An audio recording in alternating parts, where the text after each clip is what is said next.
We have a special guest with us here today, Mr. Danny Franzese. Hello, for $10,000. Who Excuse me? Acting Class Weekly with legendary character actor Whalen. Lessons, tips, and insight into the craft and business of acting from a man who's been directed by the likes of Spielberg, Eastwood, Tim Burton, Ang Lee, Michael Bay, Wes Craven, Tom Hanks, and many more of Hollywood's A-list. He is 30 years an actor, and your professor, Whalen. Hello, everybody. I am so excited about this show.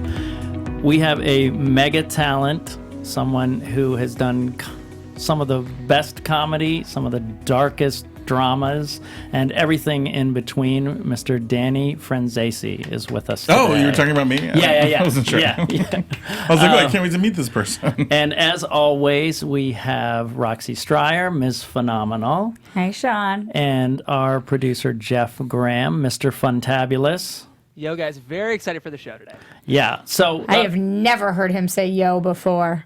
Yo. I'm feeling really cool today, so I'm going to slide that one in. It's so obvious you're trying to kiss up to Danny, and he doesn't respond to yo. Gosh, just letting you know Jeff. that. Okay, fair enough. I will, Do you respond to yo? Is that someone you think? No.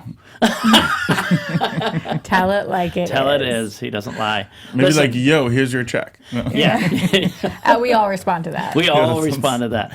Sounds good. Just a little bit of history. I think we first met through Gary, correct? At a couple. Gary Austell, yes. We share the same manager, and we met at a couple parties, and we got along really well and had a lot of fun.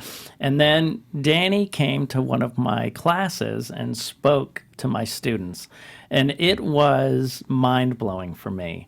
And kind of the theme of what I want to talk about at this show is Danny's incredible proactivity, literally not waiting for anything to happen, but kind of voraciously going after what he wanted to happen, breaking it down to say, well, there's the goal, that's what I want to do, and then how do I get there? And then acting on it immediately. It was super, super impressive.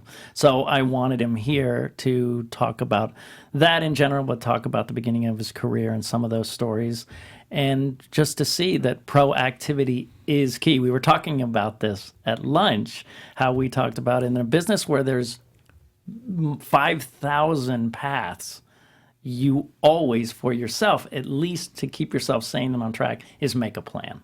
What do you think about that, Danny? I like to use the analogy that, like, you work hard, and then you hopefully create these trees that bear fruit. Right. And then you can, like, pull the fruit from the tree and then throw the fruit as far as you can in your pathway and hope that by the time you walk up to it, there'll be another tree. Right. So to me, it's just like about planting seeds in the pipeline ahead of the time, whether it's like 2 months ahead of the time or 2 years ahead of the time. Yeah. I've been setting up dominoes my whole career that haven't even fell down yet. That'll take that one thing later on that I'm looking for to knock some of those other ones down. It's just about planning ahead and not just... I think the biggest mistake I've seen other actors make is just being comfortable where they are. Right. Because there's always something new coming. Yeah, like I remember early in my career when I was doing mostly theater, as soon as I booked a play, everybody that was like in the play would be comfortable and relaxed and everything else. And me, I'd be like, what's the next play? Right. Even during rehearsals before we opened, I was like, what's after this? Right. And I think that's the thing that's kept me working the most. Yeah. So we're going to explore a lot of this. But before we do, Roxy would like to talk a little bit about AfterBuzz. Yeah, I mean, one of the reasons why we have Danny in here today is because Sean wanted to share that gift with you guys, and he knew that that was something you were looking for, to hear stories from people who had made it in this industry and continuing to make it all the time. So we want to know more from you. We want to hear from you who you want to see in this studio, what you want us to talk about, what you want us to address. So make sure you guys go to iTunes, rate, comment, subscribe. Let us know your thoughts on the show, what you're liking, how much you love bringing Danny in here, and also do that on YouTube. It really helps us get a gauge of what you're interested in figuring out, and that's what the show is all about. So we'd really appreciate it. Yeah. Now, as always, we do... And I love that inspirational music. It is. How It's great very is that? inspiring. Yeah. It makes me... We should all just jog up a mountain. It is a scented candle of music. Exactly. What's the scent, though? Not food. I don't like candles that smell like food. They gross me out. But what is an inspirational scent? What's a good Pine. I like pine. Pine, lilac, Pine laundry, fresh laundry, fresh laundry, fresh laundry. So you like the scents that are not for me. No. No, and yoga. What do you like? Are you like a cupcake person? Because I can't do that. It makes me sick. Oh yeah, Not necessarily cupcake, but vanilla. A flavor. It's a flavor. It's still a flavor of food. Listen, in yoga class to wake you up and stuff, they put the I peppermint. like eucalyptus. Yeah, okay. Eucalyptus, peppermint. They do peppermint. We cannot live together. Actually, my favorite candle is the Havana candle from Archipelago, and it's like part tobacco, part verbena. Like Oh wow! Tobacco-y candle, though? Yeah, like it's got like a hint of cigar in the background. Oh boy. I don't know. Yeah, you yeah, hate yeah. me. That is not true, but not the roommate for me. I can't. Like I go in Bath and Body Works, and I'm like. Oh yeah, no, the scent of those places drives me. Well, it's crazy. Sean, I can't live with you either then. Yeah. That is my home. So we always talk about my week in acting, but this is our special guest. So he's going to talk about something about his week in acting today. Danny is going to take over all my spot stories from the set and my week. So Danny, something from this week. Something from this week. I just... yesterday I just got a endorsement agent. Great. Which is like a new thing. Okay. For me to like sort of, I mean, I have... Explain what that is for our listeners. Well, I have had endorsements before, but this is somebody who's specifically going to look for commercials where I would have like multiple commercials or an arc or like a specific like comedy presence on a commercial, and not just me like with a normal commercial agent just going out on everything and trying to see, like looking for something specific and more stylized and specialized. So. And is that, which platforms would that be for? All platforms, just all so things. TV, it could be anything, social media, like everything. Yeah, like somebody that's looking for more things that fit within my brand and then match with someone else's brand. And wow, how did you get that agent, and how did you know you were at the right place in your career to actually have that agent? I have been recently, like in the past several years, have been like amping up that sort of a feature for myself, like allowing to partnerships with brands and things that. Seem I don't want to just sell anything, you know, so It's got to be something that I would use or something that I like, and I enjoy that kind of stuff. I like to shop, I like to, you know, so I like to tell people about things anyway, so why wouldn't I get the thing free if I'm promoting it, so or that sort of situation. Right. So it's like a new thing today. And then also I realized, you know, I've been touring, doing a lot of stand-up, and a majority of my dates have been colleges. And then last year, I didn't think about it, but there's no colleges in June and July. So I had a really scarce, empty calendar for June and July. It just like kind of crept up on me because I wasn't planning or thinking about that. I thought, because I had talked to my agents about at least having, you know, 4 or 5 dates a month for the tour. And we just skipped June and July. They were like, "Well, there's no colleges," and I'm like, "Well, what am I supposed to do?" Right. So I had a really empty summer last year, which I wrote and I got a lot of stuff done, and I ended up filling it up on my own. But this year, I've really packed my June and July. So it's been about me. June is Pride Month, so there's a lot of opportunities there. You know, I'm going to be Grand Marshal of Omaha Pride, and that's awesome, and some other things like that, and sort of just like planning out places and things I can do in those months to fill in the time, fill the calendar, throwing the fruit. It's like what you talked about earlier, looking towards the future. Yeah. What did you end up doing when you had that time before? You said you wrote a little bit. Was that a feature, a pilot, a book, or no, just comedy, you know? Cool. And then like and I ended up doing some conventions and things like that, you know. Just finding work and finding dates. Right. It's funny, and when you have an open calendar and you do comedy, like things end up just coming to you. I get asked for things all the time that I'm like, I can't, I'm out of town. Where if I wasn't booking, I would still probably be booking in one way or another, whether it's paid gigs or not. You know, some of them are just like really cool opportunities. Right. I'm gonna drown in exposure. That's great. Milk it. So what brought Danny here, like I mentioned, is his proactivity. He came in and spoke to a class of mine. And so the topic today is kind of just following his career with that theme. So take us back to the beginning when you made the decision, that you wanted to do this, and things you did to make that stuff happen for yourself. I think I've always been that way. the first time I could ever remember wanting to audition for anything, I was really young, probably in first grade. Okay. And I was watching a TV show called Kids Incorporated, which was kind of like a mini Glee. Okay. It was like Glee with like middle school kids. And actually Fergie and Jennifer Love Hewitt were on it. Wow. It was like this local? No, it's a national. It was a national show. I was in Brooklyn. It was a national show. But they announced after the show that they were going to have an open casting call in New York City. Okay. And I was like, Mom. I was like, I want to audition for this. She's like, you can't sing, you can't dance. What are you going to do? Like, how are we going to do? You know, these are like Broadway kids, you know? Right. And I was like, oh, I don't know. And it was like the first time I remember really showing interest. But then it never wavered. Like, I always, like any movie I saw, whether it was like, you know, Annie or Newsies or anything that had dancing and singing in it, like I was always so, it appealed to me so much. And then Leonard Nimoy used to have a show on Nickelodeon called Lights, Camera, Action. Okay. Where he would go behind the scenes, and it was like a behind the scenes show geared towards kids. Okay. Which was so instrumental in my career because there was nothing like that, and at the time, and they did behind the scenes of, I remember, Neverending Story. Okay. And they were showing like when Atreyu was getting blown by the wind and how it was actually a room that turned. Right. It's where he was hanging from the tree instead of it blowing him. And I was so just mesmerized by like the way movies work and the way things happen and the fantasy of it all, you know. Of it all. So it was really intrigued. And then we moved to Florida. Okay. How old were you from Brooklyn to Florida? Second grade now. Okay. And throughout second grade, my mom every weekend would drop me off at my grandmother's, and my grandmother and grandfather would take me, my Nan and Poppy, would take me to theater camp.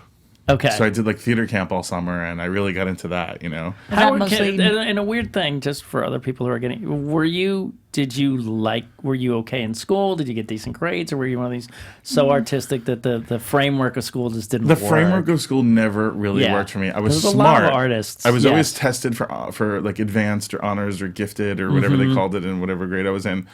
I had a 8th grade reading level in kindergarten. I was a little advanced. Okay. But the school structure didn't actually work for me. Okay. Especially high school. It just didn't make sense to me. I was always packing my time with like extracurricular activities and being drama club president and you know, doing the theater, everything that I didn't really care about the book report. Sure. But I read the book. Yeah. So it was kind of that. It wasn't until college that my teacher sort of figured out that I was bad at testing. Okay. I was in Shakespeare. And speech I took Shakespeare, and she was like, I know you know this stuff, like why you did so bad on the test. Can it translate? And she was like, let me see something. And she was like, where was Shakespeare born? And I was like, Stratford-on-Avon. And she was like, and she started asking me these questions, and I knew all the answers. Right. She was like, well, if you knew all the answers, just an hour ago you took this test and you got them all wrong. I'm like, I don't know, there was something about the pressure of the timing and the testing. It just wasn't it didn't fit with me. I probably should have went to some like hippie Montessori school where sleep when you want to sleep, eat when you want to eat, emote when you want to emote. You know? Right. That story was in college when they sat you down with the Shakespeare? Yeah. Where were you at school? Florida School of the Arts. And you were studying theater? I was studying acting and musical theater. I was a double major. Okay. Yeah, I went all in. I think I was middle school. My middle school had a theater program, which is weird. It's odd, you know. But they did, and I did theater there. And then I went to high school, and all my friends who were older than me were like, "It's not cool to do drama anymore." So I didn't do it my 9th grade year. Okay. But I was still so drawn to it. Like I would see them doing things, and I tried to still join drama club, even though I wasn't in drama, and it just didn't. They go together. You can't like do one or the other. Yeah. And like, so I was like, that's it. I'm not listening to anybody else. 10th grade, I'm back in. You know. Great. And I went back in 10th grade, and then you know. Continued to do all of that stuff. And then I was, you know, my dad wasn't really, we're cool now, but he was kind of a dick growing up. Because he wasn't supportive of your dream? He just, like, anything I wanted to do, my dad was just like, you want to do that? You want to do that? Like, he just wasn't into it, you know? So it just made me see, like, I wasn't going to please my parents majoring in acting. So everyone was doing communications, which seemed to be like, oh, God. You know, the degree where you can kind of go into anything, you know? Yeah. So I was like, okay, I'm going to major in communications. Like, that's what I'll do, you know? And my guidance counselor was like, no, you're going to be an actor. Yeah. She was like, we see the way you are on stage. We see how happy it makes you. Right. And I was like, but I don't even know where I'd go to school. Or she was like, don't worry about it. I'm going to figure this out for you. Okay, what was her name? Do you remember again? Oh, my God. Oh, no. No, how could you say? Why did you ask? Do you know her? No, because I just feel like a lot of times guidance counselors get bad raps. Mrs. Joan Orsolek. Okay, was her name, yes. But you know what I mean? How they always they say the worst things to kids. It's amazing that you had such a great support.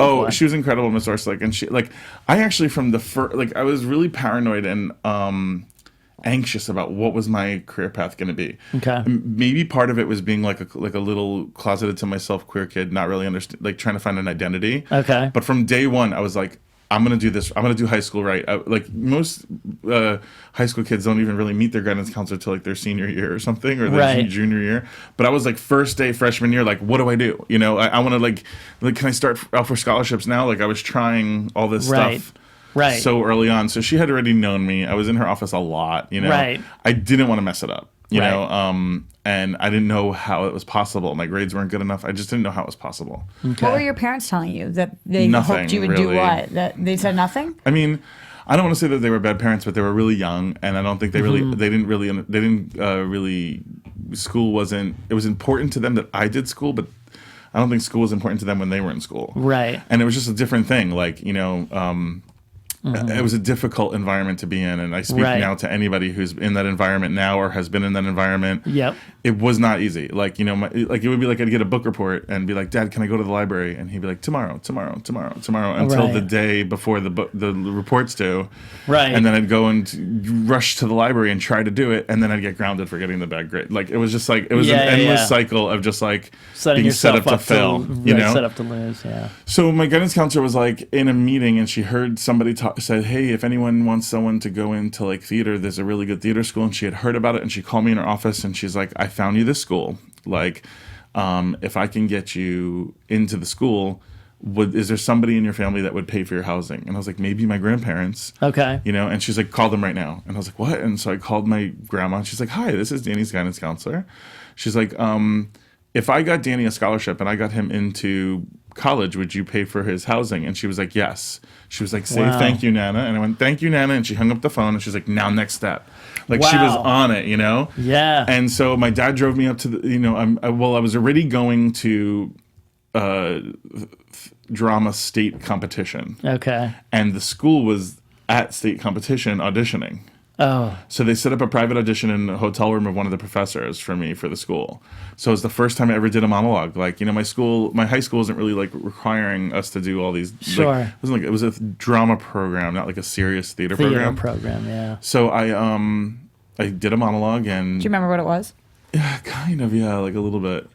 I don't remember what it was from, but I did these two contrasting monologues, and then the professor was like, "Okay, great, you're in."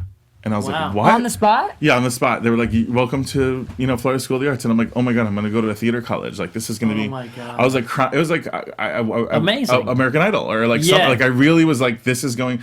Plus, my parents are going through a volatile divorce. So it was this was totally the escape hatch that I needed. I can go be somewhere. I was like, maybe I'll even. In the back of my head, maybe I'll even get to be gay. All these different things. Although it still was not really that accepting at the time. Sure. So I didn't get to do that yet. But it was, or a little bit maybe. But we were drunk at a party. No, but I just I was so excited. They didn't even understand. I met the other professor and I hugged her, and she thought it was so weird because I was crying and hugging her. Yeah. But didn't realize what a safe haven this was for me. I think I even had suicidal moments. This was just my out, Yes. And so so take us to how you went from that school into getting into these first professional things. Well, I'm in school and I'm doing really well. I started doing everything I could in school. I would again, being proactive, I would tell my teacher, hey, if I alphabetize all your plays for you, and can I have the doubles? Because every time they do a play, they have 5 extra copies. They get the tech copy, they get the assistant director copy. Smart.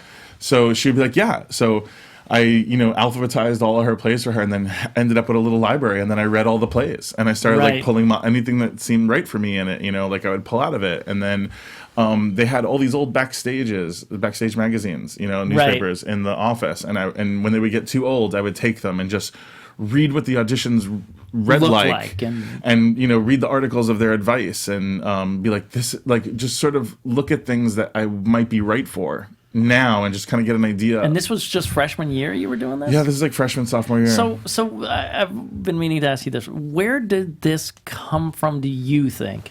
Where do you think this came from? What? This drive to have the plan, and why you're always looking 5 steps ahead. Where do you think that came from? I'm not the person that gets picked. I'm not the person that gets noticed right away. Like maybe a little bit now because I'm like whatever, like celebrated in some circles. Yes, because you're a celebrity.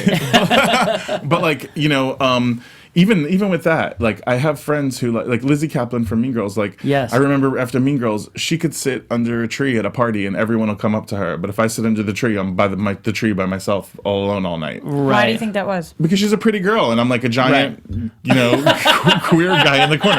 I don't know. I really don't know. But I'm not like somebody who everyone's coming to talk to if they don't know them. Okay. And she's somebody who's like, hey, look at that pretty girl under the tree. Like, let me walk over there. Right. And not to discredit her talent or anything like that, but there's a lot of things that there's a lot of people people are drawn to them, and I have to draw people to me. Like, so I had to always work a little bit harder to be noticed, always work a little bit different, always try to use strategies. When I was doing regional theater, I was like, it doesn't matter. This isn't Broadway. It's not going to have to be that professional, So I would make like my resume a different color on the back of my headshot. So when I'm sitting far away from the table and they turn the picture over, I could see that my blue one is still in the good pile. Oh my God. I would just do things like, I don't even know, like anything I could, anything in the hustle to give me like if they told me, great, you got the part that day, I was, at FedEx Kinko's like, putting the new credit on my resume, like the day. Like I just was, what can I do to advance? What can I do to get forward, Right. And but even that, what you said, but some people would just accept, oh, I'm not that person. Well, I accept that I'm not that person. And I accept the fact that I have to work a little bit harder to get the things that I want. Right. I could have a different lifestyle or a different taste level, but unfortunately, I'm born with this like really great taste level that costs a lot of money. It is a blessing, but it is also a curse. Like I want nice food, I want nice clothes, I want experiences, I want vacations, I want a nice car, I want these things. They cost more money. Right. So I'm gonna have to just work a little harder. You know. And I think that it started with that in regional theater. Then I was in college. Mm-hmm. Before I even did the regional theater, I was in college and. They told me, they were like, next year, we want to cast you as one of the leads. And I was like, oh my God, I'm getting like an offer, Right. And it was last night at Ballyhoo, which I don't know if you know the play, but the lead's 86 years old. Right. And I'm like 20. I'm like 19. I'm like, how, this will never be good on my career. It still wouldn't be good on my career, that credit. Right. On my resume. I was like, so what do? I was like, either I have to change schools and find something that challenges me again, or I'm going to have to just start working, Okay. And then I saw the movie In and Out. Okay. And the movie In and Out with Kevin Kline. Yes. Everybody was like, oh my God, my friends came home from it. And they were just like, there was this character that you could have played. And I'm like, what is he, like fat and Italian? And they're like, no. They're like, it had nothing to, I was still so self-depreciating, Yeah. But they were like, it has nothing to do with what the person looked like. You right now could play that part. Okay. I don't think anybody really said that to me. And what was the part? So it was Zach Orth. I don't know if you know the actor. He was in Wet Hot American Summer. He's been in a bunch of movies. Okay. But he played the student that was in Kevin Kline's class that was like, oh, and had like another question kind of thing. Yeah. And it was so me and who I was. Right. And it was my age. Like the character was high school and I was 19. And I was like, I could actually play that now. Right. Like instead of it being like an 86-year-old man, it was like a teen. And I was like, what's the difference between me and this actor? I'm like, he has an agent and he's in New York or LA and he's working and I'm in Palatka, Florida, like in college still. Like I was like, this is the time for me to maybe that part I could do, Right. And I had learned a lot of skills and a lot of things in school. Like that was a great school that taught me so much and really. Besides comedy classes and things like that, I haven't had much other training besides actually being out there doing it. Right. So that school really set me up for a great journey. Okay. Florida School of the Arts was a great time. I don't want to discredit it, but it was time for me to leave. And so This is after freshman or sophomore year? This is my sophomore year. Okay. And so I was like, okay, and it's a 2-year school, but I was going to stay a third year because I was a double major in acting and musical theater. Okay. But really what I was trying to do, again, hustle, is just like stack the training. To me, it was never about a degree. Unfortunately, it was about boot camp. Yeah. So, for instance, here's a great example. I took a okay, I'm a hustler. I know when to ask me these things, so it's kind of funny to remember them. I love it. But I wanted to take tap. I had always wanted to tap. Since I was a little kid and I saw it on the Mickey Mouse Club, I wanted to do it. My parents wouldn't let me. And now I'm 18 years old and I could like tap, right? Okay. So they were starting a tap class. They put a new tap floor in and they brought like this square that was the sample of what the floor was going to look like. And they let me keep the square because I asked for it. And so I had a square in my living room that when I would take tap class, I would just tap on the little square and like I could practice at home, which, you know, I didn't have a wood floor at home, but I had a piece of one, you know, and so and no one else had it. And I took this little square of like wood floor. And then so I took basic tap and I learned all of my moves and I was doing really great. But I found out that tap 1, which was the class that followed that, because I was a double major, coincided with my acting 2. Okay. So I wasn't going to be able to take tap 1 because I had to take acting 2, which was more important to me than tap, right? Okay. So I failed all my tests on purpose. In tap. And in basic tap. So the following year, I just took basic tap again. Right. So I just kept tapping. Exactly. They wouldn't let me take it twice. So I made up the class next year and I got, you know, better grades and because I knew all the steps already. Right. But it was a way for me to keep tapping. Right. And that was the kind of thing I would do all the time. So you were always just figuring out you sound like how do I get an advantage, a legal advantage? But solution oriented. You're always like solution oriented. Yeah, and my friends weren't doing that. They were like, you know, drinking and partying. Sure. And, yeah, like of course, but that's what was so amazing. And then, go ahead. Then there was Florida Theater Conference, which was like a unified audition. They still have them like Straw Hat and NACA and things like that. Okay. So this was like a unified audition where and they still have it, where you go and it's the pre-qualifier for SETC, which is Southeastern Theater Conference. Mm-hmm. So you left school, but you stayed in Florida. Yeah, I was still in school. Oh. But with school, I went to this theater conference where you wear a number and you do like a monologue and 16 bars of a song, and then all these regional theaters put your number on their list if they want to call you back. Right. And it's crazy. So I did that. And I didn't really get called back for anything I liked. It was like the Pennsylvania Renaissance Fair and like, you know, like a theme park and like things that I didn't really want to do. Yeah. But I met this girl who gave me my number and I networked with her and like got to know her, and she got a casting internship at Actors Theater of Louisville, and we stayed in touch.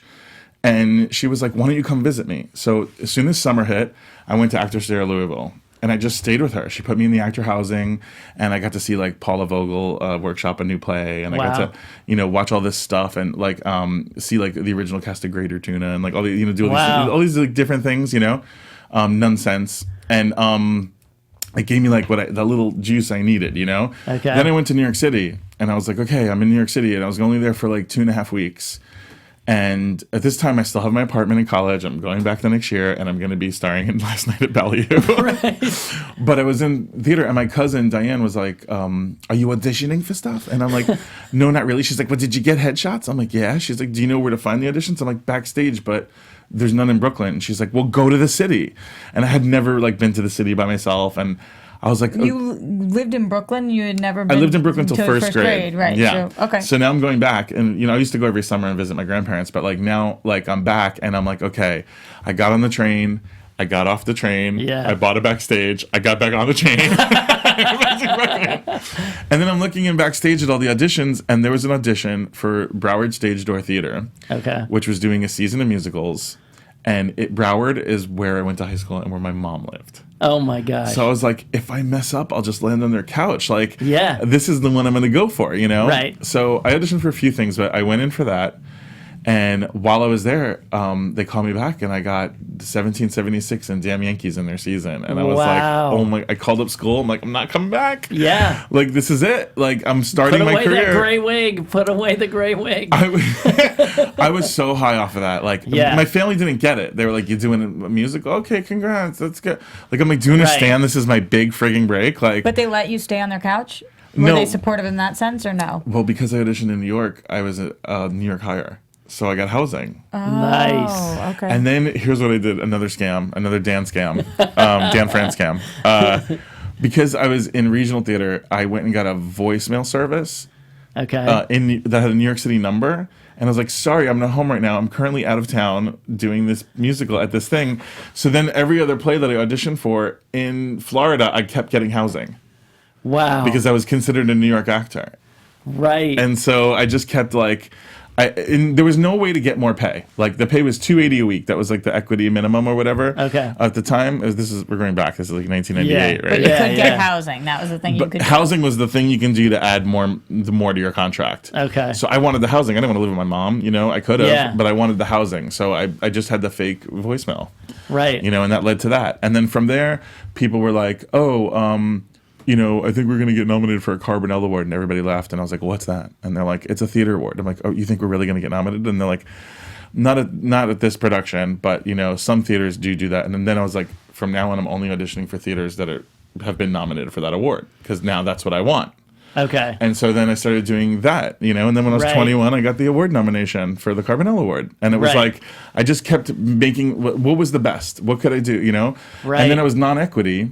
So I got someone who was equity to give me the equity hotline number. Okay. And it was a number you can call that would tell you the local auditions. Okay. And then they would say the equity audition for Bye Bye Birdie or whatever is on Tuesday. So then I would call the theater and say, when's your non-equity? And they'd be like, Monday. So I would just, right. I would, by finding the equity auditions, I'd find equity houses that were having non-equity auditions. And that's how I earned my equity card. Like by just going after places that would just give me my equity. How long did it take you? It took me 2 years. Yeah, 2 years to get to the point where I had my equity card. I ended up just getting it for being in South Pacific. Right. And then I'm like, now I'm gonna go to New York. But then I got a tour. I booked a tour, and I did Tony and Tina's wedding, and it was supposed to go to Michigan and all these other places that I'd never been. Mm-hmm. And I was really excited, but I got fired. Mm-hmm. Why did you get fired? Because I was non-equity. I was still earning my equity points. And I was a swing. And I was going on for the wedding singer for a month. And I was still currently nominated for that award in that theater district. So I was like, they're not even knowing this is me. Like, I'd love for them to see this while I'm nominated. Right. Because it's a season ticket holders for the big theater in town. And it's definitely the voters. Right. And they were having someone else's name on my performance. And they were like, it's a wedding. We don't want to break the illusion. And I'm like, it's people bought tickets. Yeah. I wouldn't let it go. And then they let me go. But had they not let me, they were like, you know what? They're like, you're non-equity. You're lucky you're getting paid. That's what they told me. Mm-hmm. And they were like, if you really care this much, then you should be in an equity show. And I was like, well, from now on, I'm only going to be in equity shows. I was like, that's my next step. That's the next goal. Do you think they were right for letting you go? Well, looking back, no, but glad they did because I ended up booking my first movie in Fort Lauderdale. So how'd that happen? That happened because I had called anything that looked like an agency, anything that looked like a casting director in the paper, in the yellow pages, and wherever I could find it. And I had contacted them and got in touch with them. Anything that looked like a theater, I knocked on the door. And I was like, can I send you a tape? Can I audition? Like, whatever it was. I was no stone unturned. Okay. And I had done a Fruit Loop commercial audition like a week before in Miami. And there was also this gay club called the Copa, which Hurricane Andrew killed. Okay. I have a long life, sorry. How many hours do you have? But I had done, there was like, when I was doing a show at the Royal Palm Dinner Theater in Boca Raton, Florida. Okay. One of my co-stars' partners was a drag queen that held a talent competition every Sunday night. And the prize was $100. And my rent was $400. So I would enter this competition. Like she'd be like, who has a hidden talent? But I'd prepare numbers. And so they were scouting locations for the movie Bully in this place when I was there doing the talent competition. And they came up to me and they're like, do you want to audition for this movie? And I'm like, yeah, I'm equity. And they're like, you are? They're like, yeah, come audition. And so then I ended up auditioning for the movie and I got the part, Right. And that was the beginning of everything. Then isn't this the story where it was something about a football player? Yeah. Or something, then on this movie, so this is what I'm trying to say. This is what's so insane is while he's on this movie, and this, of course, some person was, I've made it, I'm taking a breath. He's like hustling his next thing. Yeah, the craft service lady told me that the craft service guys. These are for people who don't know. That's the person who does snacks. Yeah. So obviously I knew her. But the snack lady was being taken to the producer's next project and had gotten a script. And she's like, it's a football movie, and I think you might be right for it, but I'm not good at that stuff. She's like, so don't say anything, but I'll give you the script. Let me know what part you like, and then I'll tell the producer, hey, you should have him for this part. Okay. So I did that. And he was like, he told her he's not tough enough, you know? Right. And so I was like, what? So I asked my brother if he had any football jerseys, and he gave me all his football jerseys. He had like 5 of them. And I wore them to work every day and just started acting tough before and after set. And then some guy... What does acting tough mean? Like you throw kids in lockers? Like, we were filming a scene where... we were filming on the movie Bully. We were filming a scene in a convertible, and someone who was washing their boat sprayed us with water. And then we had to change our clothes or whatever. And I went up to the producer. I was like, "Did you see that guy?" Like, and like, I was gonna kick his ass. Like, I just started acting. And as soon as I said it, he's like, "Hey, I want to talk to you about something." And I was like, "I got him," you know, like. And so I got that movie, and then on that movie, I met another actor who introduced me to his... What was the name of that movie, the football movie? It was originally called American Leather, then it became Hometown Legend. It starred Terry O'Quinn. Okay. Oh, and wow. And Lacey Chabert. I worked with Terry O'Quinn on Lost. And Lacey Chabert, who I did Mean Girls with, we worked together there. And then this actor named FX Vitolo introduced me to Philip Seymour Hoffman. Okay. And to a manager. He was like, "You need to meet..." I didn't even know who Philip Seymour Hoffman was then. Sure. It was like really early. You know? And he was like, "You need to meet my friend Philip. And you need to meet..." You know. Was he cool to you? Yeah, he was so sweet. I worked with him on Twister the Best. Yeah, and he introduced me to Handprint Entertainment. This woman named Molly McCarthy, who retired. She discovered Matt Dillon. Okay. He was like, "She's a good friend of mine. I'm going to set you up with them. They'll love you." You know, because Bully was a big buzz movie. Yeah. It hadn't come out yet. So my whole mission was, and again, I'm on like a hustle. I'm like, I need to book something before Bully comes out to prove that I'm not like a one-trick pony. Right. So I got a pilot. They flew me to LA. I got to go to LA for the first time, and I tested on a pilot. Okay. With Nick Turturro called Mr. Life. Wow. And I was freaking out because like... it's the scariest when you room say in the flew world. you to LA, who flew you to LA? How did you CBS, get that? And then like, you know, I got I auditioned. They wanted to test me, so they flew me out. And my mom was going to be Cindy Williams from Laverne and Shirley, and I was just like, "What's happening?" So let people just to know to catch up, because this is so amazing and frantic. But what Danny's talking about is, so there was a movie called Kids, which was huge, and then Bully. And then Bully was the Bully follow-up. was the follow-up. And so Kids was such a big deal. So Bully had heat on it. So what happens is when you book it, and you have a window before the movie comes out, because once the movie hits the screen, it's either worthless. a hit, right? It's Sorry, either even a if hit, it's a hit, I'm sorry, everybody, it's worthless. Everyone thinks Right. you book your first movie, Right. and you're famous. It doesn't matter. It's that time It's in the time between. before the movie comes out. Why Right. do you say They- it's worthless, though?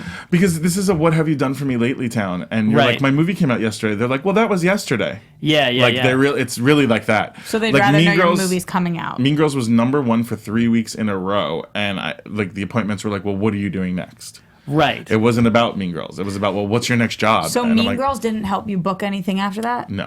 You have not booked one thing because you booked Mean Girls. I don't want to say that because over the years, maybe Right. like things, you know, it's When part the of, people it's a grow pillar up, of my yeah. career, and Right. when you realize who I am, and like, you know, but because I was in Mean Girls, I didn't get like another big job. I mean, I struggled even, if anything, because I played a gay guy, and Yeah. it was a time where there wasn't roles for that, and that was not something that people found appealing in cinema. So what Danny's talking about is when you say, so Bully had buzz. So that's the thing. It's going to be a buzz regardless. So you even have more juice based on that pre-release buzz than you actually do on the release. right, and so now I had a pilot, so that was like a buzz too. You know what I mean? Right. Like I had like a little bit, like, or even just the testing. You know, because Right. that's, you could say he tested for this. Right. That kind of thing. So that got me going, and that got me an agent, right. and led me to, you know, and my next gig, which was Party Monster, was a hustle too. Okay. You know, Party How Monster. did that happen? When I went to New York, I was like an indie darling, you know, because I was a Larry Clark kid, who was the director Okay. of my movie Bully. So it was kind of like the velvet rope opened for me. Like I got into all the clubs and all the things, and it was like I went from being like a nerd and like a nobody and the person who doesn't get talked to under the tree to being Right. the person who people wanted to know. Yeah. And that was exciting for me, especially young, you know? Right. And all the people who were opening the velvet ropes were all the former club kids. Like they were all the ones that ran like New York City nightlife. Okay. Like after the fact. So I had heard all these stories about, you don't even know about the Limelight? You don't even know about this? And the whole story of Party Monster, which is Michael Ellig and the Limelight nightclub light that ended with a murder and all of this other stuff. So I had known this story and like detailed firsthand told to me through these people who like lived it. And then all of a sudden, Macaulay Culkin's on the cover of New York Magazine, and he's dressed like a club kid, and he's like announcing he's doing this movie, and the buzz was real. Talk about it. Every week, a new cast member was announced, and they made page 6. It was like Chloe Sevigny, boom, page 6. Natasha Lyonne, boom, page 6. Right. You know, Wilson Cruz, page 6. And I was like, I've got to get in this movie. Right. Like, I know I belong in this movie. Right. Whereas, like, they picked up all the weirdos and then like plucked them and then made them famous in New York City. That's what Larry did for me. He like plucked me from Fort Lauderdale and then put me in New York City and made me someone who's. I'm sorry, I missed it. What was the movie that they were all getting? Party Monster. Party Monster. Party Monster. Yeah, About the club scene. Yeah, got it. So my manager, Molly McCarthy, she was like, "There's nothing for you in this. Like, it's already done. Like, you know." And I was like, "I have to just go in." Like, and so she called the casting director, Susan Shopmaker, and she was like, "Can you tell him no? Because he won't take no from us, you know?" Right. And so they had me take the meeting, and she liked me, you know? Like, she just took a liking to me, and she was like, "I don't really know what to tell you, but take the script, read it. If you see something you want, let me know, and we'll see what we could do." So it was a general? You went to coffee or something? Yeah, no, I went to her office. I didn't read her anything. I just met her, you know? Okay. And she was like, then I was reading, and there really wasn't anything left. Okay. There was like little parts, but one of them was like I wore a costume, and another one was like I announced thing, and I was talking to my mother about it, and she was like, "Well, why don't you play both?" And I was like, "I kind of could, like, and then that would be something, you know." And so I went in to meet the directors, and they pretty much offered me the little speaking part, and I was like, "Well, I want to play the one where I'm in the costume," and they're like, "But you won't be seen." I was like, "But it's a bigger role," and they were like, "How would you do it?" And then I gave them a take on it that they liked, and they're like, "Well, you could play both." Okay. And I was like, I made it their idea, but. Right. Then I got 2 parts in this movie that had no part for me. Right. You know? And were you completely hidden when you were in the Yeah, costume? I mean, I play like basically throughout the movie. There's a rat, like a real rat that you see. Like something will happen, then a rat will run away. Okay. You know, and it's all connected because at the end, Seth Green, who plays James St. James, does ketamine and then has this vision of what really happened for the murder, and a giant man in a rat costume, which is me, describes the murder as it really happened, and it clicks for him. You talk, you speak. Yeah, I talk. Yeah. Okay. So you know. Great picture. If you guys are looking on YouTube wow, right now. that's really good. Good for you guys. Wow, that's amazing. Thanks, Yeah, Jeff. so that was an awesome experience, and again, something that I hustled out of nothing, and then. So how did Mean Girls happen? Susan Shopmaker, the casting director who had found me for Party Monster, who had put me in Party Monster, called me in for that. Okay. And they were really looking for somebody for this part for like a really long time. They had somebody in mind, but they thought he was too old. What was Okay. the breakdown for it? Do you remember? I remember that it said that Damien is probably fat, but definitely gay. And I loved that because I'm like, Yeah. if you saw my headshot, I'm probably fat. I thought it was cute. And I was afraid of playing a gay character. Okay. But this was so forward moving. He wasn't like, beat up and he was celebrated. And it was like, it was like he was able to like. He was one of the group. He was not friend. afraid. Yeah. At all in the movie. Like he never had a fear for his safety or anything like that. Right. Or like was really made fun of, or like it didn't make gay people look bad. I was like, this really pushes the envelope. So if I'm ever gonna play a gay role, this is the one. Right. Plus, I mean, come on, like Tina Fey and the cast of Saturday Night Live, like Yeah. Was the original script similar to what we saw? there was some different things. Some things were different. At the end, she actually Mrs. Norbury actually gets busted for ecstasy because Kevin G is selling ecstasy, and she puts it in her desk. So when they call her a drug pusher, they find the drugs, and she loses her job, and we all go down to the city and try to get her job back. Right. Did that change your role? Not really. I mean, we convinced Kevin G to come testify, and he doesn't show up, so I pretend that it was mine. Okay. And I'm like, she got me off house music. Like, it's like this whole thing. And That's awesome. Why did they change that? Do you know? I don't know. Probably the drugs. Time. Yeah. And then there was like at the end of the movie they showed like a Where Are They Now? You know how they showed like Regina. Oh yeah. So like my Animal character House type made thing. American Idol, Oh, and that's- Simon Cowell calls me fat, and I punch him in the face. But they cut that too because it would have dated it, which it would have. Simon Right. Cowell and American Idol would have been so dated. Yeah. And they had done like some movie where they shoot Simon Cowell in the movie. I forget what it was. Okay. It was like Oh yeah. Oh, another the movie at the American. time. it was like something about a high school. Okay. Like with John Lovitz. It was like a spoofy high school movie. Oh, okay. Like another Okay. high school movie or something. And then like And how was that working with Tina Fey? it was great. I mean, I didn't really know who she was back then. I mean, I knew she was the head writer of SNL, but she wasn't on camera yet. Right. So it was like her first thing on camera, really. And I mean, she started doing Weekend Update like after the movie, you know. Right. Have you stayed close with anybody from the cast? Yeah, you know, I talk to them whenever we can. You know, it's a little difficult. You know. Of course. You guys are all busy. Yeah, we're all busy. You know, I'm here at AfterBuzz, and Lindsay Lohan's like dancing in Dubai, bitch, or whatever. Is it Mykonos? Mykonos, yeah. Yeah. I don't know. It's, you know, we're busy. How was the vibe on the set with all the other actors? Did you get along with mostly everybody? It was okay. I just, you know, Paramount was so good to us. Like, I think, really good to us. Like, gave us gifts and took us to concerts and did really nice things with us. That's nice. So I definitely felt special being there. Yeah. But, you know, there's a lot of strong talent and personality and famous people on one set. Yeah. You know, there's a lot of, like, vying for attention and things like that. And I just tended to just kind of, you know, retract from that, lock myself in my room with Lizzie Kaplan and watch movies, you know? Right. Me, Lizzie Kaplan, and Jonathan Bennett just, like, hit out, you know? That's cool. Did you know at the time what a massive deal this was? No. I don't think anyone could have, because the internet didn't really exist. Twitter didn't exist. Okay. You know, iPhones didn't exist. They gave me the first iPod on that movie, actually. Right. That's how far back this was. So it was like, we didn't really have anything like that before. And I think we were the first movie to be memed, you know? Right.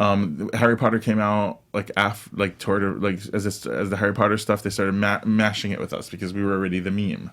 Right. You know, and then they started kind of doing mashups of us with everything. Right. Because we're sort of like the OG meme. But it's still to this day. I mean, Ariana Grande just using it in her music video. She asked me to be in it too, but I couldn't. Did she? Yeah. How come you couldn't do it? I was on tour. I was in Tampa, and you know, I'm trying to. You know, it's a hustle. Like, I'm trying to establish myself with these clubs, and as much as that would have been an incredible pop culture moment, and I love Ari and everything, I just got into doing the improvs. I'm not going to back out on an audience that's for the first time going to get to see me. Like, it didn't feel right. I wanted to do it so bad, but the time, you know, they basically told me on Sunday that it was going to be on Monday, and it was just no makes time. sense. So tell me about what happens after Mean Girls. You said it wasn't like the instant, you know. Yeah, well, I was like, you know, I decided that I wasn't going to move to New York until I had my equity card. I thought that was a really good plan. Okay. And my plan was like, I'm not going to go to LA until I have a studio film. Because I've been doing all these indies, you know. Okay. And so that's what I did. I got my studio film, and then I packed up and I moved to Beverly. Yeah. It wasn't that easy, and it still wasn't. Right. I mean, the hardest part was being really recognizable and really famous, but then being broke. Right. Like, that's the weirdest shit. Is. I mean, I don't even know. Alan Ruck told a story that after Ferris Bueller's Day Off, they said, "Oh, go to LA," same thing, and he made no money. Worked in a factory in like Riverside, and people were like, "Aren't you in Ferris Buford? Aren't you in Ferris Buford?" And you know, he said, "One doesn't necessarily. It's not like it never ends. The hustle never ends." It was hard. I was very, you know, poor and frustrated. I lost a lot of my famous friends because they'd be like, "Let's all go to Hawaii," and I'd be like, I can't afford peanut butter. You know, I mean, and you know, I don't really blame them, really. Right. You know, but I mean, I had a lot of famous friends that I lost, you know, because I just couldn't hang. For many years. But that was never important to me, almost to a fault. Like, it wasn't about the money, it was about the work. It was about like getting gigs, and like I knew the money would come, you know, and it did. But I don't feel like it would have came if I just sat around. Right. Or if I went to Hawaii, you know, like I had to keep doing these hustles, and I'm still doing things that you know, there's a old trope that says, like, you know, sacrifice is doing something that people won't do. So later on you could do something people can't do. And so say that again. Sacrifice is doing something that people won't do. So later you can do something people can't do. Right. So my point is, like, I'm fine with, you know, missing a few things in order to do things later that people can't do. You know, well, for instance, like somebody of my level of acting, or like my level, whatever, but just like someone of my notoriety might not go do another unified audition like NACA, which is the National Association of Campus Activities, which casts college startups. So a lot of the people that do that are like comedians that are just emerging or just starting out. Like, people are like, "You're doing NACA?" You know, kind of like an attitude where I'm like, yeah. Of course. And now I have a tour. Right. And you don't. Like, and you don't have a tour because you won't do the audition for the tour because you think you're too big for it, or whatever. You know, I mean, that's not a specific instance, but there's so many times in my career that I'm like, people are like, why would you do that? Like, I begged so many of my really great comedy friends to take Upright Citizens Brigade 101 improv with me in 2011. And everyone was like, 101? They're like, I'm not starting over. That's kind of basic. It's like that. I'm like, yeah, but there's no other way to do it. Like, if you want to do UCB, you have to do each level, you know? And nobody wanted to do it with me, and I went and did it, and that's how I ended up co-writing a musical, Jersey Shoresicle, that won awards at the New York Fringe Festival. Right. And led to so many other great relationships in comedy because I was doing something people wouldn't do. My colleagues wouldn't take that class with me, but they don't have an award-winning musical on their belt. I mean, it's just kind of like... it seems like you're the double H. You're hustle and humility. First of all, humility is because I believe in God. Okay. I feel like that separates me a little bit in this town, and I feel like, I mean, I don't care. You know what I'm saying? Like, nothing will humble you faster than God. Believe me. Yeah. Especially if you believe in God. Right. You'll get humbled real quick. Right. You know, and the fastest thing to get something that you want is to be grateful for what you have. Right. So I'm super grateful for the career I have, and I'm super grateful for the people I work with. I treat everyone with kindness and respect. I could be the star of a play, but I'll sweep the stage. Yeah. Like, and it's all about that because, you know, and I think a lot of people in this business clamor to meet the people that are on top, but it's really about meeting the people that are trying their hardest right now because they're the people who tomorrow are on top like that. Right. You know, and it's just trying to bust to get on that path, and then the people who are working harder, they're the ones when the path comes, they're ready to go down it. Exactly. So, you know, I mean, I'm willing to, you know, do a lot of different things. Yeah. No, I mean, listen, if there's any takeaway from this, people say, you know, people who wait for things to happen, they don't happen. So I think it's really important for all you actors to hear Danny's story and to realize that proactivity, forward thinking, you're not worried about the next gig. You're worried about how the gigs will line up to build a career. Literally sit down and write a list for yourself of everything that you could think of doing to make money and get yourself go forward, even prostitution, right? Yeah. Just every stupid thing. And then cross off the ridiculous things that you wouldn't do. Right. You know? Prostitution. Yeah, precisely.